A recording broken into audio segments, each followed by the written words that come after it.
Disneyland is your land.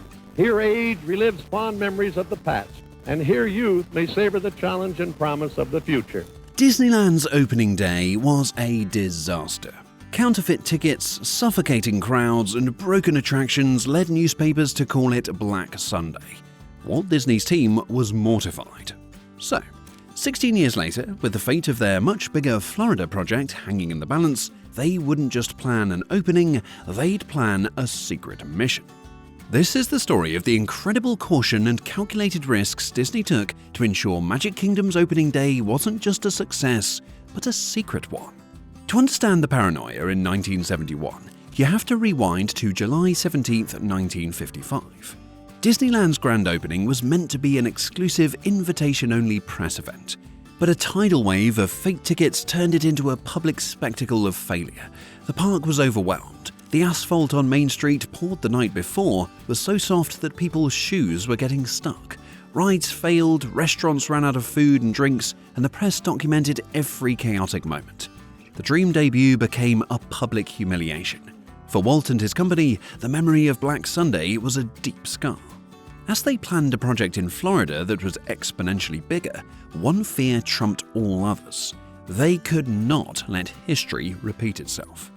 The Florida project had to be perfect from moment one, and the only way to guarantee that was to control the one variable that had spiraled out of control in California: the crowds.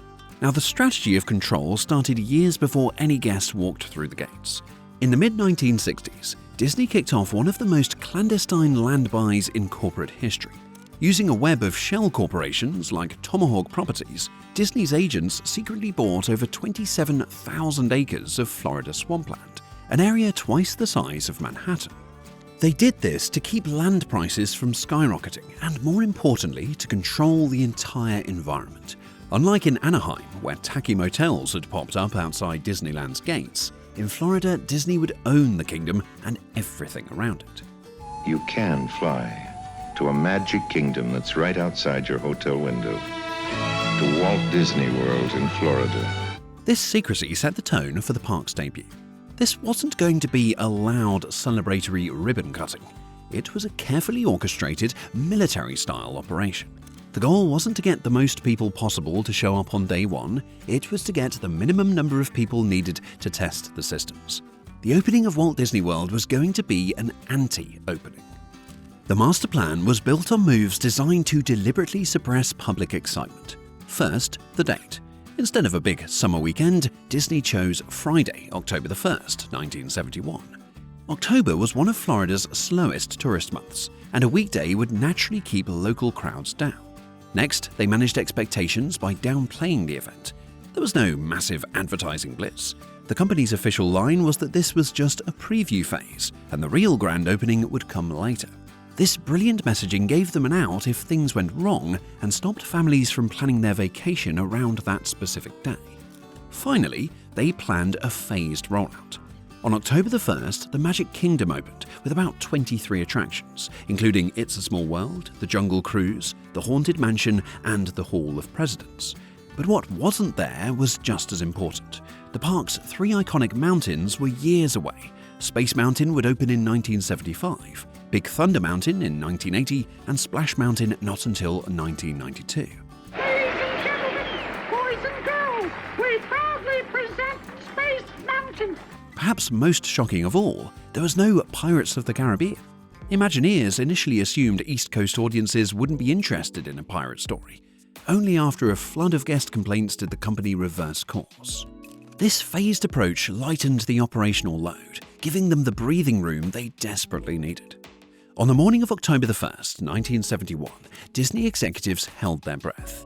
As the gates opened, the first family to enter was the Windsor family from Lakeland, Florida, who had slept in their car just to be there early.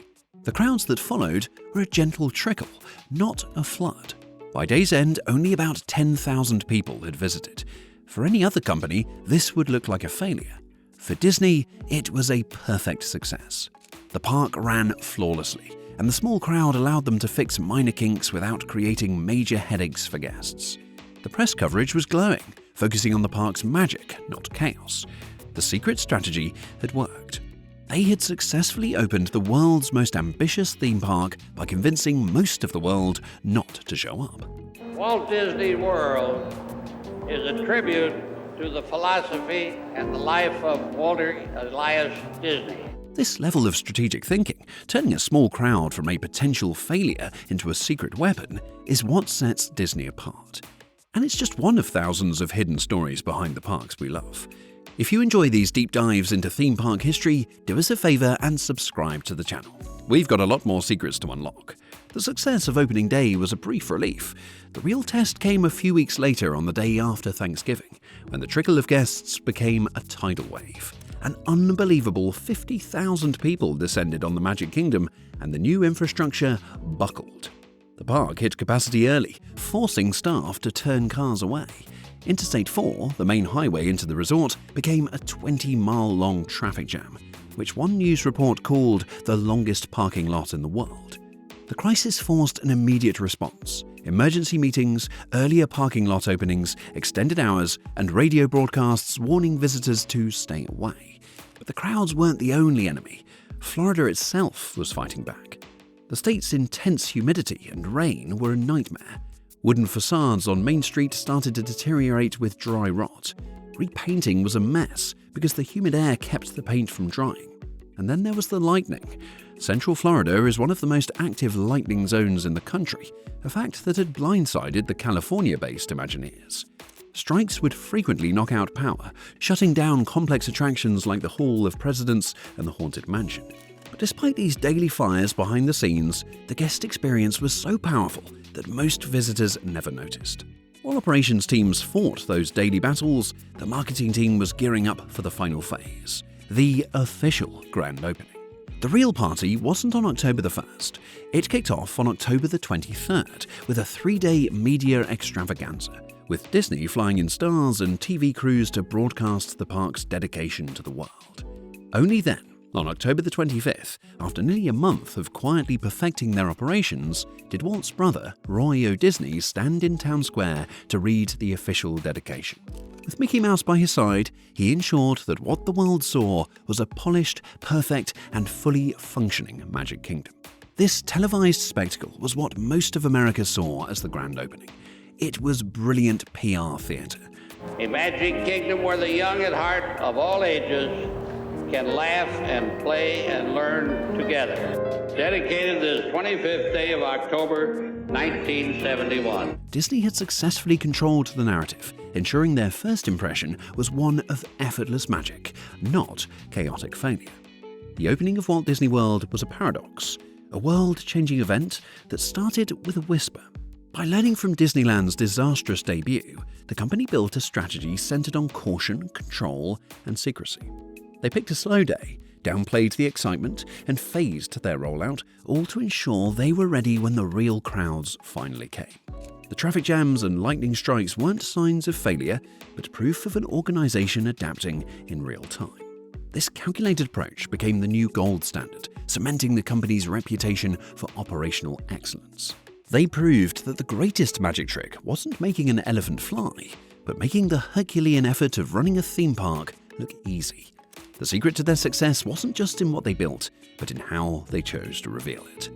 Thanks for watching, and don't forget to subscribe for more nostalgic trips down memory lane.